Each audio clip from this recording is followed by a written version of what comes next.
창세기 6장 1절에서 13절까지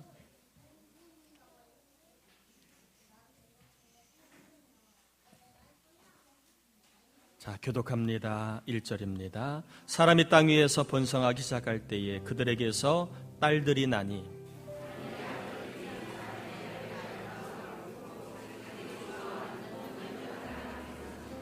여호와께서 이르시되 나의 영이 영원히 사람과 함께하지 아니하리니 이는 그들이 육신이 됨이라. 그러나 그들의 날은 120년이 되리라 하시니라.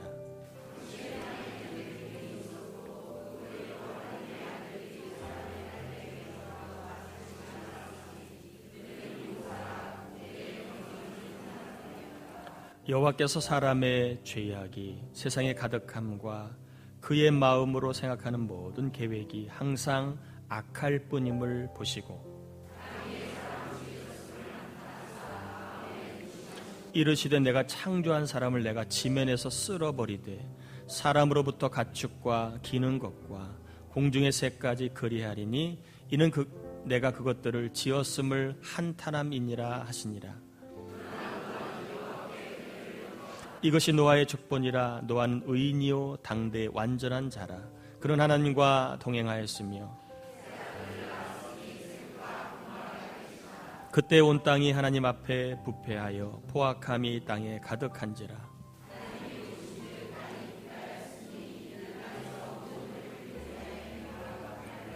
같지요. 하나님이 노아에게 이르시되 모든 혈육 있는 자의 포악함이 땅에 가득함으로 그 끝날이 내 앞에 이르렀으니 그들을 멸하리라. 아멘. 우리 옆 사람하고 한번 인사 한번 나눕니다. 잘 오셨습니다. 한 번 더 인사합니다. 사랑하고 축복합니다. 오늘 창세기 6장에는 두 종류 두 타입의 사람이 소개되어 있습니다. 하나는 마음대로 씨가 나와 있고 또 하나는 다음 주에 살펴볼 말씀대로 씨가 나와 있습니다. 오늘은 다수의 마음대로 씨들의 삶을 한번 우리가 살펴보려고 합니다. 마음대로 씨의 삶을 잘 엿볼 수 있는 게 2절입니다. 2절 한번 같이 읽어볼까요? 2절입니다. 하나님의 아들들이 사람의 딸들의 아름다움을 보고 자기들이 좋아하는 모든 여자를 아내로 삼는지라. 여기서 하나님의 아들들은 믿음의 사람을 이야기하고 사람의 딸들은 믿지 않는 사람들을 이야기해도 틀린 말은 아닙니다. 믿는 사람들이 믿지 않는 사람과 결혼한 그런 내용인데 왜 믿는 사람이 믿지 않는 사람과 결혼했는지 그 이유가 나와 있어요. 왜 믿지 않는 사람과 믿는 사람이 결혼했지요? 다시 한번 2절 볼까요? 제가 한번 읽어볼게요. 하나님의 아들들이 사람의 딸들의 아름다움을 보고 자기들이 좋아하는 모든 여자를 아내로 삼는지라. 자, 믿지 않는 여자와 결혼한 이유가 무엇이었습니까? 그들의 아름다움 때문이라고 얘기합니다. 믿지 않는 여자들이 아름다웠기 때문에 믿는 남자들이 믿지 않는 여자와 결혼했다라고 하는 겁니다. 여기서 아름다움은 우리가 흔히 말하는 아름다움이 아니라 여기서 말하는 아름다움은 어떤 아름다움이냐 하면 성적인 욕망을 채울 수 있는 외적인 조건을 말하는 겁니다. 믿지 않는 자들이 더 성적으로 끌려서 믿는 사람들이 그들과 결혼하였다 이렇게 말하고 있는 겁니다. 그래서 제가 오늘 학생들도 있으니까 그냥 외모라고 좀 통칭해서 아름다움을 좋지 않은 의미로 외모라고 혹은 외적인 조건이라고 이렇게 말하겠습니다. 한참 또 예민한 우리 학생들이 설교 듣다가 또 잠자고 있는 그 거시기를 깨울까 봐 좀 그래서 오늘은 아름다움을 좋은 의미가 아닙니다. 외모, 외적인 조건으로 이렇게 말씀을 좀 드리겠습니다. 믿는 사람들이 믿지 않은 사람들과 결혼한 이유는 뭐 때문이라고요? 외모 때문이다, 외적인 조건 때문이다, 이렇게 말하고 있습니다. 사실 취업하는 것 그리고 결혼하는 것을 보면 그 사람의 본심을 알 수 있습니다. 그 사람 속이 어떤지를 알 수 있고, 또 신앙적으로 볼 때는 그 사람의 가치관을 알 수가 있습니다. 월급을 많이 주는 회사를 갈 것인가, 아니면 주의를 지키고 자기의 꿈과 그리고 자기의 재주를 개발할 수 있는 그러한 회사를 갈 것인가, 어떤 회사를 선택하냐를 보면 그 사람의 본심을, 진심을 알 수 있습니다. 또 살아가는데 편리한 사람과 결혼할 것인가, 아니면 하나님 기뻐하시는 가정을 이룰 수 있는 준비된 사람과 결혼할 것인가. 어떤 사람과 결혼하느냐를 보면 그 사람의 본심을 그리고 가치관을 알 수 있습니다. 오늘 본문에 소개되어 있는 다수의 마음대로 씨들은 누구와 결혼했습니까? 이들은 믿지 않아도 자신의 욕정을 채울 수 있는 외모를 가진 사람을 선택하였고, 그리고 그와 결혼하였습니다. 다수의 마음대로 씨들은 믿지 않아도 살아가는데 편리함을 제공할 만한 외적인 조건을 갖춘 사람이라면 그 사람을 선택하고 결혼하였습니다. 선택은 자유입니다. 우리가 살고 있는 세상은 자유민주주의 국가입니다. 누구라도 선택을 강요할 수 없습니다. 그러나 선택에 대한 책임도 선택한 본인이 지는 것입니다. 오늘 마음대로 쓰는, 자기들이 보기에 그저 아름다움이라고 하는 가치관을 따라 결혼하였습니다. 그들이 선택한 것이 어땠는가를 한번 우리가 살펴볼 필요가 있습니다. 마음대로 살고자 그들의 기준을 따라 선택한 그들의 삶은 어땠을까? 불행히도 마음대로 쓰는 외모와 외적인 조건만을 보고 결혼하다가 안타깝게도 하나님과 분리되는 삶을 맞이하게 됩니다. 작은 것을 얻고자 큰 것을 놓치는 삶을 살았다는 겁니다. 자기 마음대로 살려고 하다가 하나님과 분리가 되는 정말로 큰 것을 잃어버리는 삶을 마음대로 씨는 살아가게 됩니다. 첫 번째, 하나님과 분리된 마음대로 씨는요, 생명이신 하나님과 분리되었기 때문에 그의 인생은 살으나 죽은 인생이었습니다. 13절에 보니까 이런 말씀이 적혀 있습니다. 하나님이 노아에게 이르시되 모든 혈육 있는 자의 포악함이 땅에 가득하므로 그 끝날이 내 앞에 이르렀으니 내가 그들을 땅과 함께 멸하리라. 자기 마음대로 아름다운 사람과 결혼해 잘 살 줄 알았는데 오히려 이것이 덫이 되고 끝날을 재촉하는 선택이 되었고 오히려 망하는 길을 걸어가는 그러한 일이 되어버렸다는 겁니다. 장미꽃이 아무리 예뻐도 생명을 공급하는 뿌리에서 분리되면 그 꽃은 어떻게 되겠습니까? 금방 시들어 말라 빠져버리고 맙니다. 장미꽃을 보고 살아있다라고 말하는 사람은 없습니다. 뿌리가 잘린 장미는 죽은 것이라고 봅니다. 곧 시들 것이고 곧 말라버릴 겁니다. 아무리 힘이 센 상어도요, 생명의 공급처인 바다에서 분리되면 어떻게 됩니까? 저기 우리 혜원이 같은 꼬마아이가 상어 이빨을 막 건드려도 꼼짝 못합니다. 이빨만 날카롭지 죽은 상어 이빨은 무용지물입니다. 아무리 힘이 센 지느러미도 혜원이가 한번 가서 이렇게 꼬집어도 꿈쩍하지 않아요. 생명과 분리된 상어는 아무리 힘이 세 보여도 죽은 겁니다.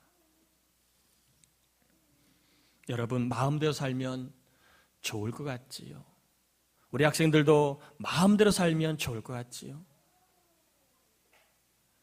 마음대로 살면 얻을 수 있는 게 분명히 있지만 대신 큰 것을 이룰 수 있습니다. 하나님과 분리가 되는 엄청난 것을 이룰 수 있습니다.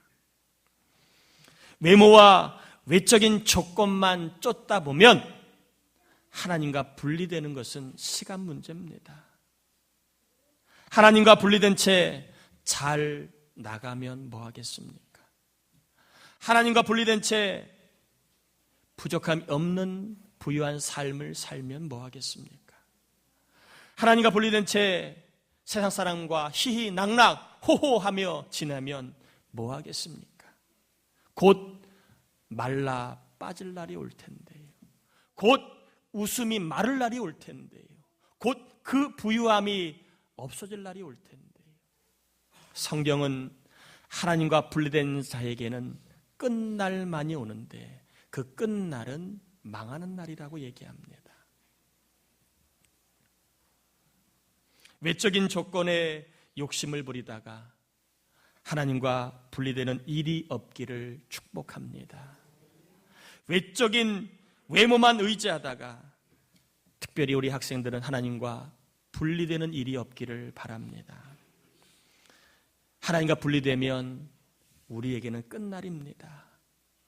지금 손에 쥔 것이 많고 넉넉한 것이 많아도 하나님과 분리되면 생명이 하나님과 분리되면 생명은 시들고 말라 버리게 되어 있습니다. 여러분 꼭 유념하십시오. 하나님과 분리되면 시들어진다. 하나님과 분리되면 말라진다. 하나님과 분리되면 끝날이 온다. 따라합시다. 하나님과 분리되지 않으면 생명줄이 내려온다. 아마 이 중에는 일주일 동안 많은 변화가 있는 분이 있었을 겁니다. 해도 안 되는 일이 있을 것이고 열심히 살아도 좋은 결과가 없어서 나도 모르게 힘이 빠지고 또 이렇게 마음이 허전한 분이 있을 겁니다. 우리는 살아가면서 작든 크든 문제와 실패를 직면하고 문제와 실패를 만나며 살아갑니다. 그러나 여러분 꼭 기억하십시오. 하나님과 분리되지 않으면 하나님의 생명이시기에 우리에게 생명줄을 내려주신다는 사실을 꼭 믿으시길 바랍니다. 하나님은 우리를 살리시는 분이기 때문에 우리에게 생명줄을 반드시 내려주실 줄 믿습니다. 외모나 외적인 조건이 생명줄이 아니라 하나님이 생명줄이십니다. 외모로 외적인 조건으로 생명줄인 양 착각하지 않기를 축복합니다. 언제 어디서나 무슨 일을 만나도 하나님과 분리되지 않으면 반드시 나에게는 생명줄이 내려온다. 이 영적인 사실을 꼭 붙잡으시고 따라합시다. 생명이신 하나님과 팔짱을 끼고 살자. 아멘. 하나님과 분리되면 생명줄이 끊어집니다. 아무리 좋은 사람도 생명줄이 끊어집니다. 그러나 하나님과 분리되지 않으면 생명줄이 반드시 내려옵니다. 생명줄을 주실 하나님 팔짱 꽉 끼고 사시길 주의 이름으로 다시 한번 축복합니다. 우리 학생들도 하나님과 분리되지 않으면 나에게도 생명줄을 주신다. 이 말씀을 붙잡고 외모의 외적인 조건에 너무 영향받지 않기를 축복합니다. 우리 청년들도 생명줄을 하나님이 주신다. 하나님과 분리되지 않고 하나님과 내가 팔짱 끼고 살면 하나님 나에게 생명줄을 주신다는 믿음을 갖고 하나님을 더 의지할 수 있기를 축복합니다. 두 번째요, 피조물인 사람이 하나님과 분리되면 생명줄이 끊어진다. 두 번째는요, 피조물인 사람이 선이신 하나님과 분리되면 악해진다는 겁니다. 5절 한번 같이 읽어보겠습니다. 여호와께서 사람의 죄악이 세상에 가득함과 그의 마음으로 생각하는 모든 계획이 항상 악할 뿐임을 보시고 마음대로 쓰는 하나님과 분리되어 살다가 이제 끝날 생명줄이 끊어지는 날을 맞이하게 되었고 마음대로 쓰는 하나님과 분리되어 살다가 악한 자가 되었다는 겁니다. 하나님과 분리되면 멀쩡한 사람도 생각이 약해지고 행실이 모질게 될 수 있습니다. 아멘인가요? 하나님과 분리되면 멀쩡한 사람도 이상해질 수 있습니다. 왜 배운 사람이 저렇게 행동할까? 왜 가진 사람이 저렇게 행동할까? 왜 잘났는데 저렇게밖에 못 살까? 왜 그럴까요? 하나님과 분리되면 얼마든지 그럴 수 있는 게 피조물인 우리의 한계입니다. 이해가 안 가는 사람, 이해가 안 가는 일들, 이해가 안 가는 것들이 많습니다. 왜 저렇게 살까? 왜 저런 이상한 짓을 할까? 하나님과 분리되면 악해지는 게 인간입니다. 배우나 못 배우나, 가지나 못 가지나, 잘나나 못하나, 하나님과 분리되면 누구라도 악한 생각, 악한 짓을 얼마든지 할 수 있습니다. 저도요, 외적인 조건을 중시하고 하나님과 분리되어 살면 얼마든지 이상한 짓을 하는 목사가 될 수 있습니다. 여러분들도 외모와 외적인 조건에 눈이 멀어 하나님과 분리되어 살면 예전에는 안 그랬는데, 처음 믿을 때는 안 그랬는데, 내가 불 받을 때는 안 그랬는데, 집사 때는 안 그랬는데 라며 얼마든지 이상해질 수 있습니다. 망가질 수 있다는 말입니다. 여러분, 그러고 보면 사무엘상 16장 7절에 나와 있는 말씀이요, 여호와께서 사무엘에게 이르시되 그의 용모와 키를 보지 말라. 내가 이미 그를 버렸노라. 내가 보는 것은 사람과 같지 아니한 유명한 말이지요. 사람은 외모를 보거니와 나 여호와는 중심을 보시느니라. 저는 이 말씀을 그냥 사울의 왕을 이을 후임자를 고르는 사무엘에게 주시는 개인적인 말씀으로만 생각을 했습니다. 그런데 오늘 본문을 설교를 준비하다가 엄청난 영적인 흐름이 있음을 깨닫게 되었습니다. 앞으로의 시대는 특히 말세가 되면 어떤 현상들이 일어날지를 알려주는 말씀이라는 것을 알게 되었습니다. 사람들은 자꾸 뭐를 본다는 거예요? 외모만 본다는 겁니다. 외적인 조건만 본다는 겁니다. 그것만 중시한다는 겁니다. 이게 하나의 영적인 흐름이 될 수 있다는 겁니다. 갈수록 보세요, 여러분. 말세가 될수록 사람들이 속 안 봐요. 외모만 봅니다. 외적인 조건만 봅니다. 반면에 또 하나의 흐름이 있는데 속을 보고 마음을 보고 중심을 보는 또 하나의 흐름이 있다는 겁니다. 혹 여러분은 어떤 흐름을 타고 있습니까? 눈에 보이는 것, 외모, 외적인 조건에 그것만을 추구하는 흐름을 가고 있습니까? 아니면 보이지 않는 마음을 잘 가꾸고 그리고 중심이 늘 하나님께 고정되는 흐름을 타고 있습니까? 외모와 외적인 조건에 집착하다 보면요, 마음에 뭐가 생기는 줄 아십니까? 정욕이 생깁니다. 외모와 외적인 조건에 집착하다 보면 우리의 마음에 정욕 혹은 과한 욕심이 생겨납니다. 로마서 1장 24절에 보니까 그러므로 하나님께서 그들을 마음의 정욕대로 더러움에 내버려 두사 그들의 몸을 서로 욕되게 하게 하셨느니라. 자꾸 외모에 집착하면, 외적인 조건에 우리가 집착하면 정욕이 생깁니다.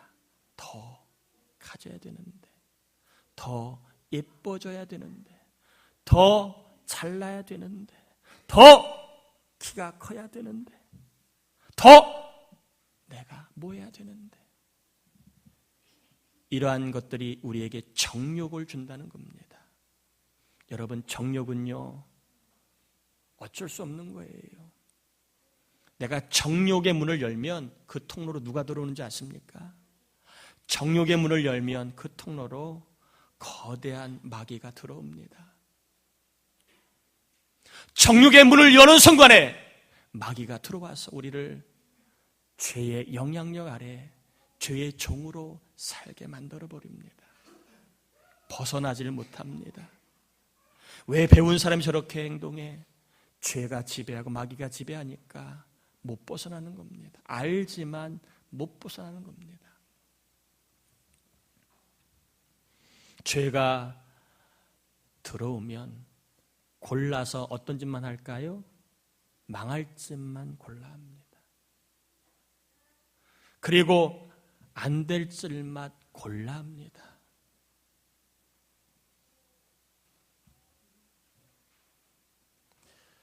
그렇게 괜찮았던 사람 다윗이요,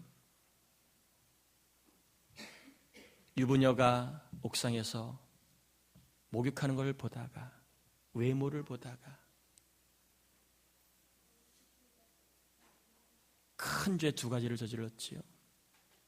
살인죄와 간음죄를 저질렀습니다. 우리 여자 성도님들, 아무리 더워도 옥상에 가지 마십시오. 아무리 더워도 창문은 닫고 씻으십시오. 아멘인가요? 아멘 하셔야 되는데, 화장실 문은 닫고 씻으시길 바랍니다. 누군가 보고 제2의 다윗이 나올 수 있습니다. 그렇게 괜찮았던 다윗, 외모를 보다가 정욕이 들어오고, 그리고 씻을 수 없는 죄, 큰 죄 두 가지를 짓게 됩니다.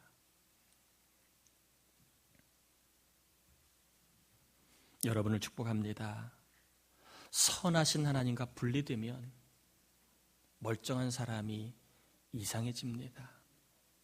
이것은 누군가를 말하는 게 아니라 저를 말할 수 있고 여러분을 말할 수 있습니다. 우리에게 악을 이길 수 있는 선한 능력을 주시는 하나님과 팔짱을 꽉 끼고 사시길 축복합니다. 마음대로 살았던 마음대로 쓰는요, 하나님과 분리되어 살다가 결국에는 끝장을 보게 되고, 그리고 죄를 지어 하나님 앞에 정말 부끄러운 삶을 살아가는 결론을 우리가 살펴보았습니다. 한번 제가 여러분에게 여쭤봅니다. 우리 청년들, 외모와 외적인 조건만을 보고 살 거예요? 왜 말이 없어? 죽었나? 우리 학생들은 그놈의 외모, 거울 뚫어지게 쳐다보고 외모만 쳐다보고 살 거예요? 아멘이지요? 외적인 조건, 그거 너무 거기에 우리 집은 형편이 이래, 거기에 너무 인생 걸지 않기를 바랍니다. 하나님과 분리되지 않으면 생명줄이 내려옵니다. 어떤 자리에서도 하나님과 분리되지 않는 삶을 꼭 사시길 바랍니다. 이처럼 마음대로 씨가 외모와 외적인 조건에 집착한 이유가 무엇이었습니까? 3절에 보면 이렇게 되어 있습니다. 여호와께서 이르시되 나의 영이 영원히 사람과 함께하지 아니하리니 이는 그들이 뭐가 됨이라? 육신이 됨이라. 마음대로 씨가 외모와 외적인 조건에 집착한 이유는 하나님의 영이 떠나 육신이 되었기 때문이라고 말하고 있습니다. 하나님의 영이 떠나 육신만 갖고 있는 사람은 그 육신의 눈에 보이는 게 전부라고 믿기 때문에 눈에 보이는 것에 연연하며 그것을 중시할 수밖에 없습니다. 눈에 보이는 게 전부니까 눈에 보이는 외모와 외적인 조건에 절대적으로 그리고 일방적인 영향을 받을 수밖에 없는 겁니다. 희로애락이 외모와 외적인 조건의 영향을 쉽게 받습니다. 기뻐하는 것도 외모, 슬퍼하는 것도 외모, 행복한 것도 외모, 불행한 것도 외모, 잘난 것도 외적인 조건, 못난 것도 외적인 조건. 외모의 지배를 받고 외모와 외적인 조건으로부터 자유롭지를 못합니다. 모든 관심이 눈에 보이는 외모뿐입니다. 외적인 조건뿐입니다. 사실은 더 중요한 것이 있는데 하나님의 영이 떠난 육적인 존재가 되었기 때문에 절대로 더 중요한 것을 보지 못하고 생명줄을 주실 하나님을 보지 못하게 됩니다. 기뻐할 수 있는 외모인데도 불구하고 더 나은 외모에 밀려 우울하고 괴로워합니다. 감사할 수 있는 외적인 조건임에도 불구하고 더 나은 조건에 밀려 늘 불평, 불만, 원망을 남편과 아내와 자식에게 때로는 막 쏟아냅니다. 분명히 좋은 조건임에도 불구하고 말입니다. 저는 오늘 결론을 내립니다. 외모만 쫓다가 하나님과 분리되지 않기를 다시 한번 축복합니다. 눈에 보이는 외적인 조건만 쫓다가 하나님과 분리되지 않기를 축복합니다. 특별히 우리 학생들, 청년들 어려운 거 알아요. 자꾸 외적인 조건이 중요한 거 압니다. 외모가 중시되는 흐름 속에 여러분이 살고 있는 거 압니다. 그러나 그것이 생명줄은 아니에요. 생명줄은 하나님이십니다. 생명줄을 주실 하나님, 죄를 이길 능력을 주실 하나님을 우리가 하나님과 발전을 꽉 끼고 살다가 세상에 마음대로 유혹이 얼마나 많은지 몰라요. 네 마음대로 살아봐. 그만 가족을 위해 희생하고 그만 자녀를 위해 희생하고 마음대로 한번 살아봐. 마음대로 유혹이 얼마나 많은지 몰라요. 마음대로의 유혹을 여러분 하나님 팔짱을 꽉 끼고 이기셔서 더 좋은 사람, 더 좋은 삶을 살 수 있기를 예수님의 이름으로 축원합니다. 우리 찬양 같이 좀 하고 기도합시다.